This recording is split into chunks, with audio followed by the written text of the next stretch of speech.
Today on TKWay Weekly, I talk about how to purchase the best keyboard for your dollar. My name is Steve Smith, and this is TQA Weekly. If you ever have any questions, comments, suggestions for topics, you can email me at ask@tqaweekly.com. Go to my website, tqaweekly.com, where you can use the contact form, email me directly, interact with others on past episodes, use the subscribe page to find other ways of subscribing to me via social networks and other ways of getting this show. And of course, go to the support us section where you can find all the ways that you can use to actually support this show. And of course, you can always post down below if you're either on Vimeo, YouTube, or Blip.tv.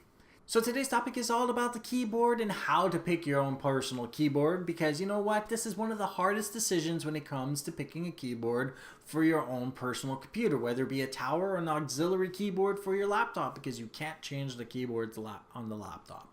But anyway, needless to say, there are 5 points you need to analyze when you are picking a keyboard: the key switch, the layout, the comfort, the feature sets, and of course the longevity of the keyboard. And first thing we must deal with is the type of key switch. Now, you have what is known as the membrane-based and the mechanical keyed keyboards.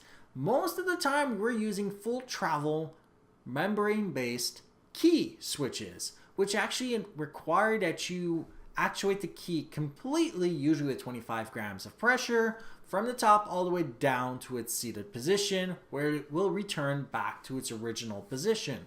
This is the most common keyboard because it's also the cheapest one to buy.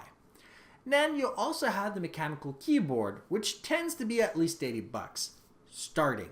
You have what is known as the Cherry line, which includes this one being the blue. It also has green, black, red, and brown. Red and brown being the closest that you will get in feeling and sound to the membrane-based full travel keystrokes.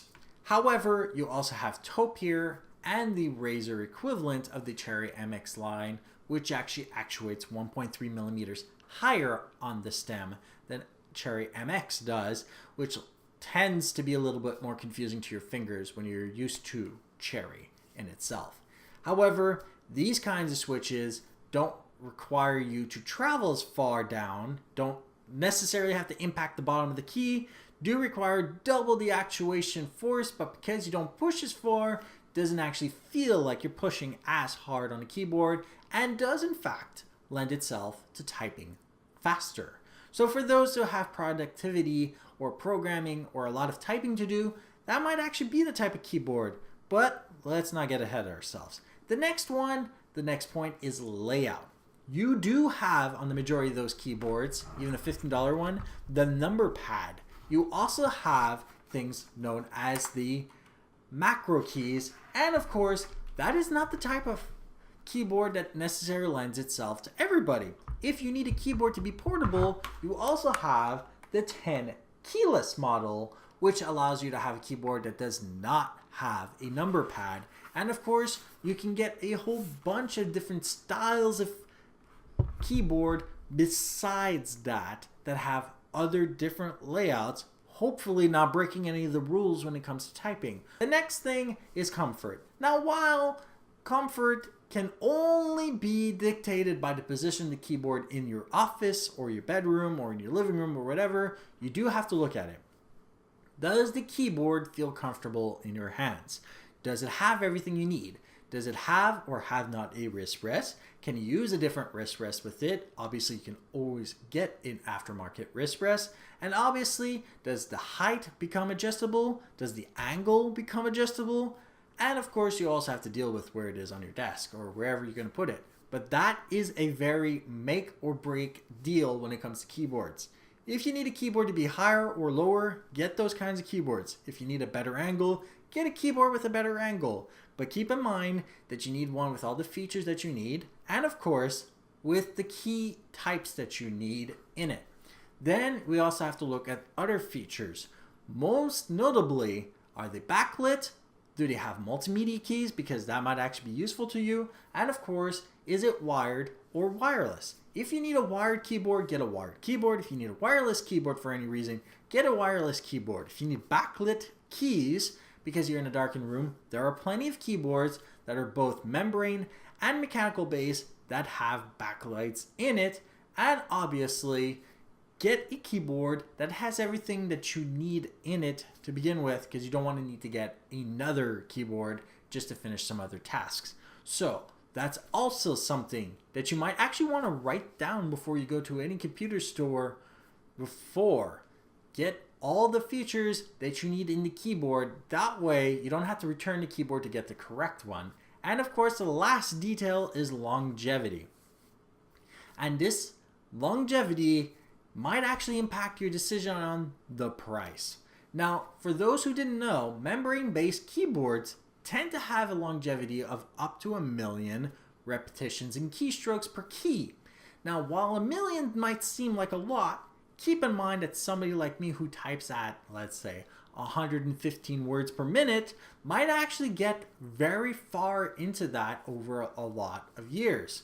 So there are reasons why some people might actually benefit from a mechanical key switch, because those are rated for 50 or even 60 million repetition keystrokes per key.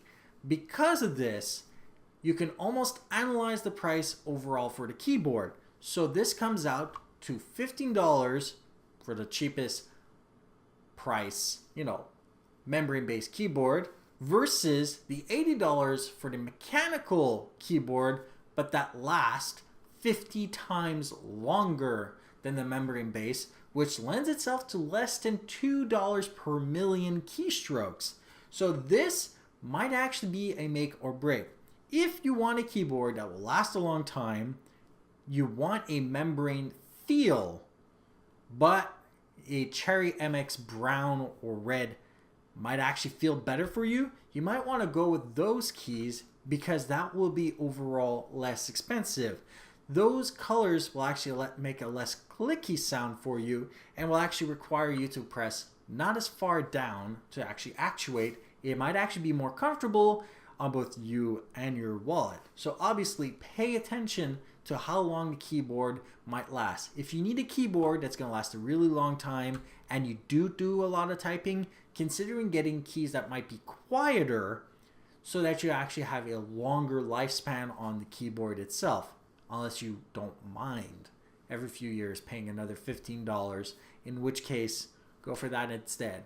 Anyway, the choice is ultimately yours. Good hunting.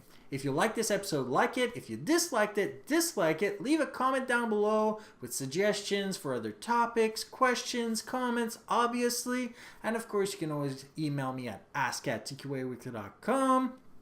Go to my website, tqaweekly.com, where you can comment on this episode and other past episodes. Use the contact form and email me directly. Go to the subscribe section to find other ways of following me and getting this episode. Of course, you can always get this one in an audio as well. And of course, you can go to the support page to help me out with this show. And of course, don't forget to subscribe.